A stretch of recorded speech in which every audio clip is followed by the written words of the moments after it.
On this episode of How to Mustang, we're talking drift brake. Let's get it, friends.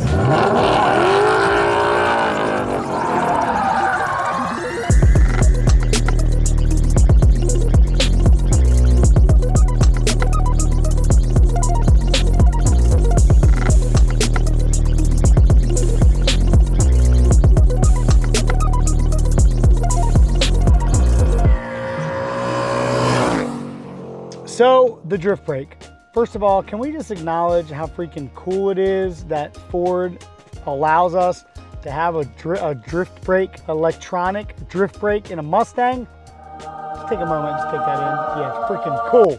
All right, so how does this work? So myself and Chelsea DeNofa worked with the Ford team to make this, we'll call it the magic stick for now. So in normal, right, just normal driving, you pull this up, it's your emergency brake. You push it down, you release your emergency brake. When you go into your track apps and hit the drift brake, what happens is it automatically goes to track mode, automatically turns this in now to a modulatable drift brake. So meaning from here all the way up to here applies different pressure. Why did we do that? Because we didn't want an on-off switch because it applies so much torque so fast that it's almost uncontrollable if you did that way. The other thing is you have different traction surfaces that you're gonna be driving on: wet, dry, grippy, slick. So being able to modulate the amount of brake that you command is very powerful. Similar to like a hydraulic handbrake where you would pull it and you don't need to always rip it as hard as you can. So this is electronic over hydraulic. So this controls an electronic switch that then is commanding hydraulic based on where it's at in the stroke. We did everything to tune this to be a mimic of a hydraulic handbrake, and it ended up actually better in my opinion. For those of you that don't know drifting, you can use this for jumping into a donut, right? Just come in, do a little weight transfer, pull the handbrake back on throttle, jump into some donuts. You could do it to do a J-turn, go straight, little right, left, pull the handbrake as you're coming back over center, car will rotate, and then when you're pointed the other way, stand on the throttle. So there's many tools to use this for aside from just drifting when it comes to just having fun and doing stunts in your car. But for drifting, you would use this to initiate a drift. You would use this to make an adjustment when you're on somebody's door and you don't want to drive through them. So there's many ways and reasons to use the drift brake, and it works unbelievably well. Now, this only comes with Performance Pack vehicles. So yes, Dark Horse, GT Performance Pack, EcoBoost Performance Pack. When you have a manual, you basically connect this to your clutch leg. So anytime you're pulling this, clutch is in. Pulling this, clutch is in. If you don't do that, you will stall your car. So clutch in, pull it. Just get used to it before you start doing it. Just, they just flow together. When you're in an automatic, obviously you don't have a clutch pedal, you don't have to worry about that. You just pull the handbrake whenever you want to lock the rear tires and it's all good. You'll find that if you pull the handbrake with track mode and get sideways, it's immediately going to shut you down. So you can start off with the one press, which will give you a little bit more yaw and allow you to hold the throttle and kind of drive through some of the nannies, but you have to be very aggressive with the throttle. And it should only be done, in my opinion, in very open areas. If you're gonna use a one press and try to drive through the nannies, you can at some level just kind of stay floored and kind of steer the car around, but it was not designed for that. It was not tuned for that, but I have found that you can do that. So all that being said, the way that I suggest you use the drift brake for the most ease and the least amount of computer intervention is to turn your advanced track off. So the process would be start your car, go to your track apps through the My Mustang button, press the drift brake. It will automatically take it to track mode. Track mode then has its current stability control. So after you're in the drift brake setting, then you're gonna go to your traction control button and hold that until you see advanced track off on the dash. Now you have no nannies, no nothing. If you stall, if you restart, if you do anything while you're drifting, you will have to do that process over again because it defaults to normal mode when you restart your car.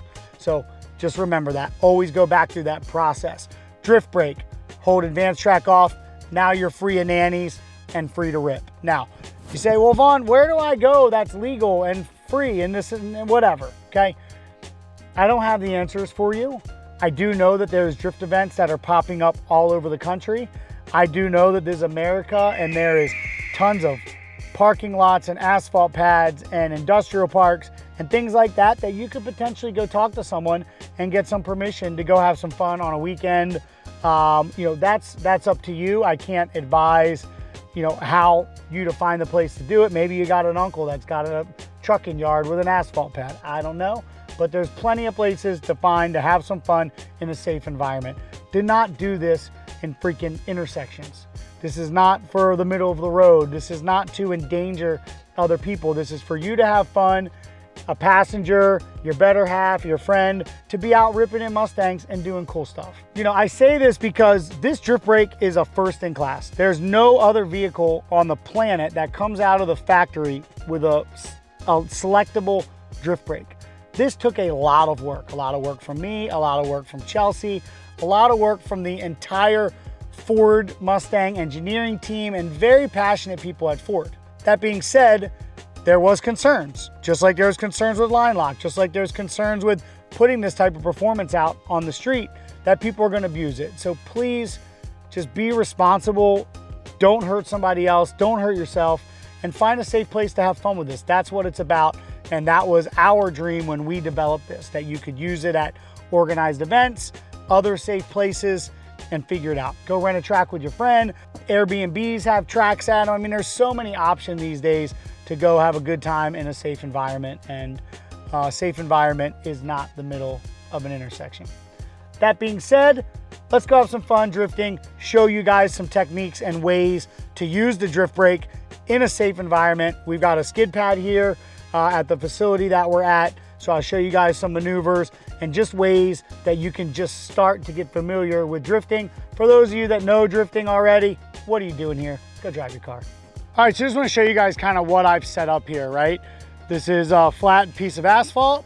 It's about 100 feet wide, and I've got two cones that have about 100 feet in between them. In my opinion, this is a minimal safe area that you would use to do drift brake practice and just have some fun. We're gonna hop in the EcoBoost and show you guys how to use a drift brake, and then we'll get on the bigger course. We'll hop in the Spec 3, which is a manual, and we'll go over that. So we'll show you both how to use it for automatic and then how to use it with the stick. The biggest thing here and why I put cones down is references. Whenever you're doing any kind of drifting, you want a reference to kind of know to look at where you're going and just have a mark for you to make your movements and adjustments. And so if you're just on an open asphalt pad, especially as a beginner, it's hard to be consistent. It's hard to have a reference of what you're doing, and it doesn't give you a great habit of looking at where you want to go. So what I'm going to do is I'm going to hop in the EcoBoost. We're going to go do a couple J-turns left and right.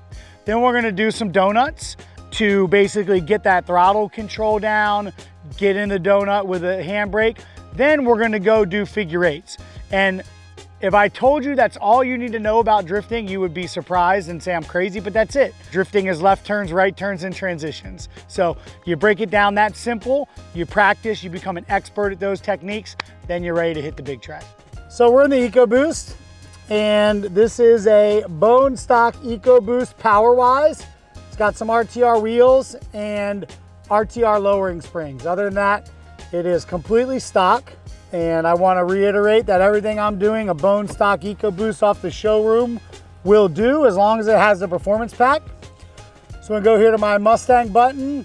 I'm going to go here to track apps, drift brake, and then we're going to hold traction control button off, hold for advanced track off, boop, advanced track off.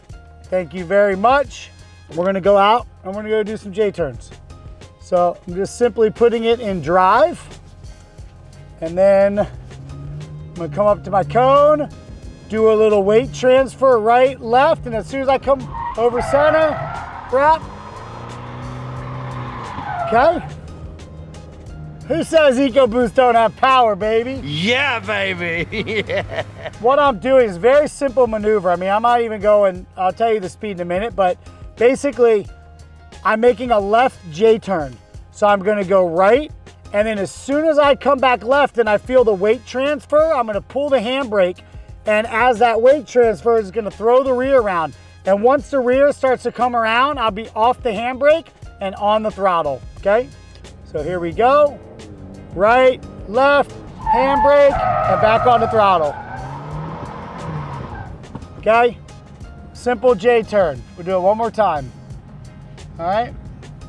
A little bit here. Doing about 20 miles an hour, 25. Burp, back on throttle. Burp, back on throttle.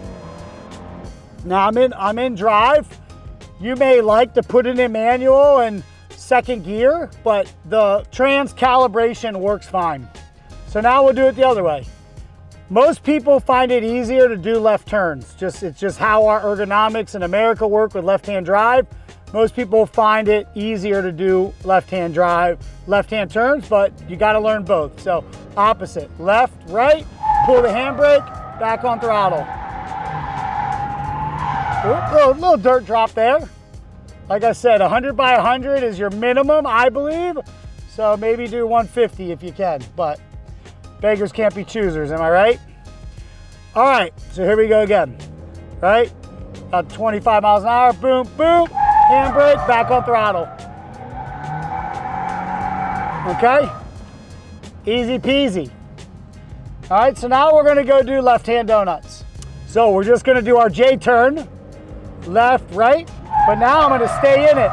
I'm just gonna look at that cone and just use my throttle, modulating the throttle, and just go right around it. Boom, boom, boom, boom, boom. Right? Okay. All right, easy, right? You know what I'm saying? Okay. So now we're gonna go do our right donut. Again, it's just a J turn into a donut, right? Here we go. Weight transfer left, right, handbrake, and stay in it. Right? I'm using the throttle. Burp, burp, just keeping the car right where it needs to be. Little steering adjustments as needed. Okay, easy peasy. Okay, so we've done our J turn left and right. We've done our donut left and right. Now we're gonna do a figure eight. We're gonna do a transition. I'm gonna do it first without the handbrake, and then I'll do the handbrake in the middle of the transition so you can see.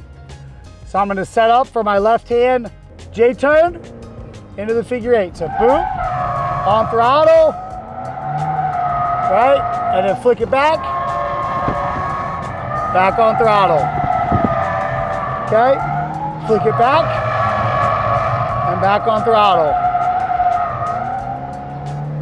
Okay, so now I'm gonna show you how to do that with the handbrake as the extender, or makes it a little easier for the transition to happen, right? I call the handbrake kind of the now button. So when I want the car to rotate and I don't want to wait for it, that's what I will use. So I'll do the same thing, but I'll use the handbrake to reinitiate for the figure eight, okay? So here we go, handbrake, boop. All right, now I'm out, and I'm gonna pull the handbrake again to rotate around it. This is definitely the easiest way to do it. Handbrake, back on it. So every time I go across, I'm looking at the cone, handbrake, boom. Back on throttle.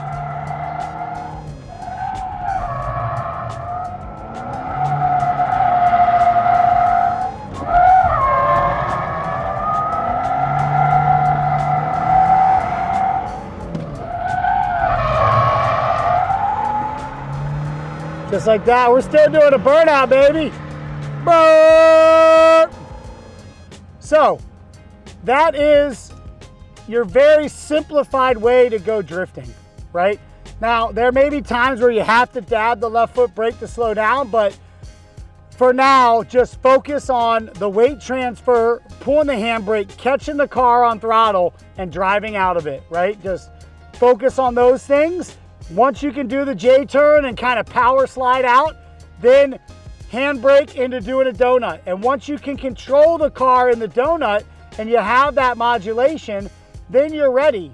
You're ready to start doing bigger turns, bigger drifts, and you know, expanding that. But you know, it doesn't get easier than this. Go find a safe place, 100 by 100, 150 by 150 or bigger, and go have some fun. 2 cones, your Mustang, some tires, and a friend. Rock and roll, baby. All right, so we're gonna do the exact same thing in the RTR Spec 3.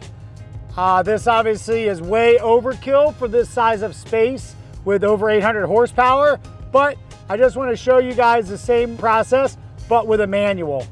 So we're gonna go hit our My Mustang. We're gonna go to track apps, boop, drift brake, engage, rock and roll. Yep, and now I'm gonna hold my advanced track.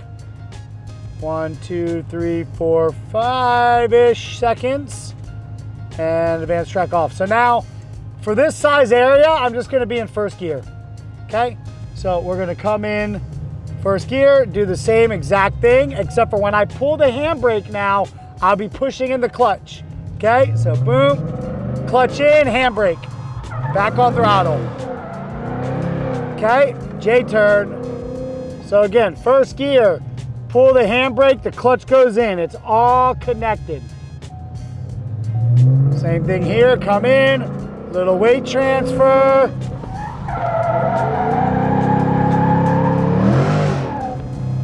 Ha ha ha! All right, now we're gonna do some donuts, about the same thing. Clutch in, handbrake.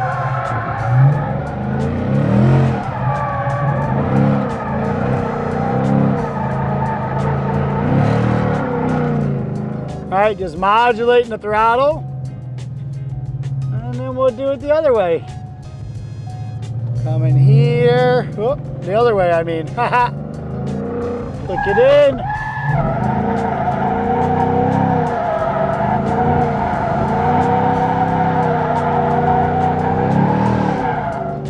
So, in comparison to the EcoBoost, I'm just having to use a lot less throttle. Right, I've got double the horsepower, so I'm just like at 10, 15, 20% maybe throttle, whereas the EcoBoost I was probably at 50 to 75 on the exit, but during the donuts I'm still modulating a little bit less, right? So it's about finding that sweet spot. All right, so that's donuts left and right, and now we're gonna do a figure 8. Come in, little weight transfer, boom, bring the handbrake. Back again.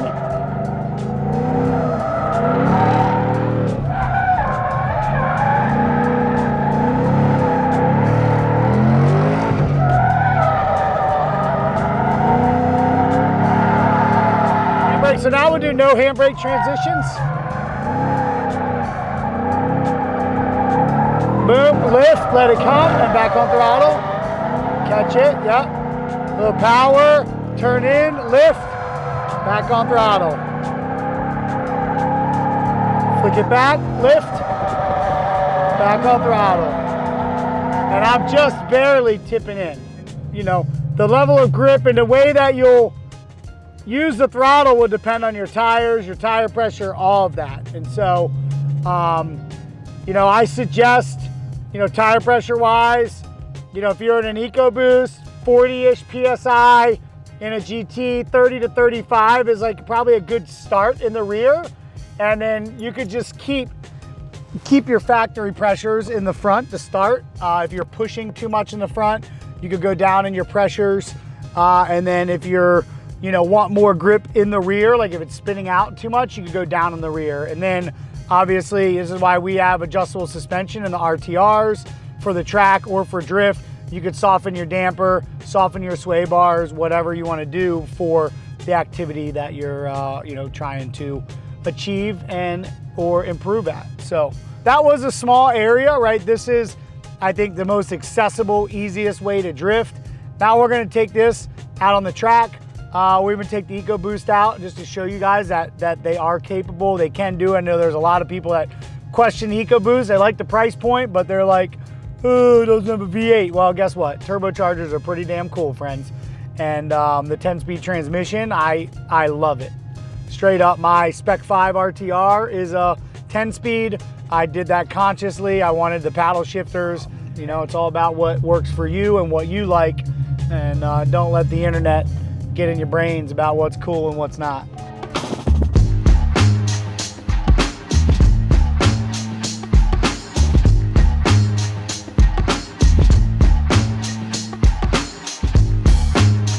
All right, so automatic EcoBoost. Again, no clutch to worry about, just pulling the handbrake.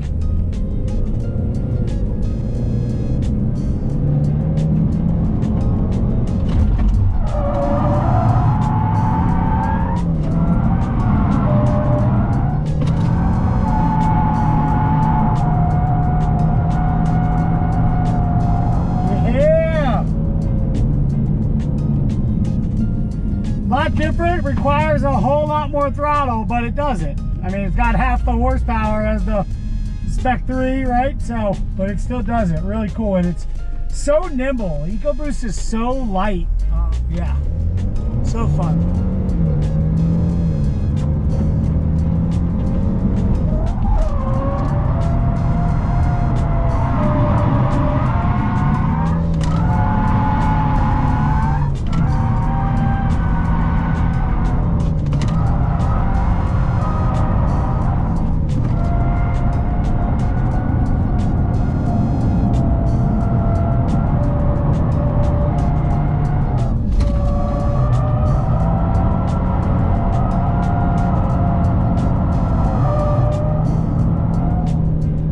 This is pretty high speed for a production car. So you see I'm using the handbrake a little bit as like an extender. This doesn't have any additional steering angle. So what's happening is I'm getting to lock and I'm using the handbrake a little bit to extend it and get me off the lock a little bit. So, you know, these are the things, a little greater technique for advanced drivers, but I just wanted to show you guys how this is done and when the handbrake's used. So I get up to speed when I'm ready to flick it in, little weight transfer, handbrake back on throttle, and then I'm just modulating throttle and handbrake through the turn.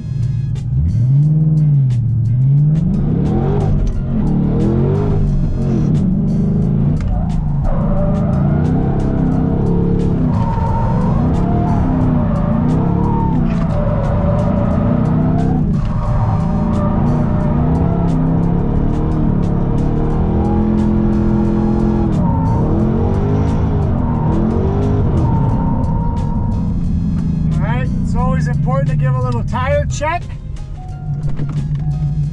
These are the Nitto NT555 G2s. They last very long. All right, we're gonna send it back. They said second, third, handbrake, back on throttle.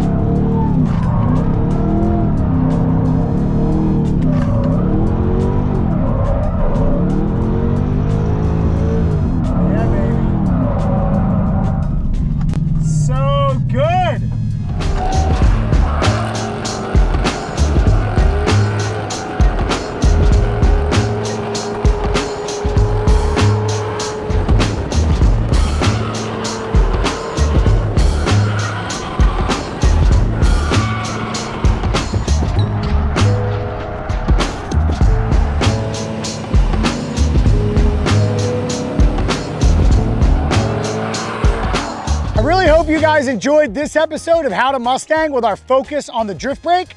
My goal was to teach you guys everything I know about the drift brake, give you some exercises to practice and show you how to use it properly, when to use it, all of those things. I hope it helped many of you. Hope it's given you confidence to go have some fun with your Mustang. And if you have any comments, questions, thoughts about future episodes, please leave it below in the comments and we'll check it all out and try to get back to you on everything. Thank you all for watching. Have fun, friends.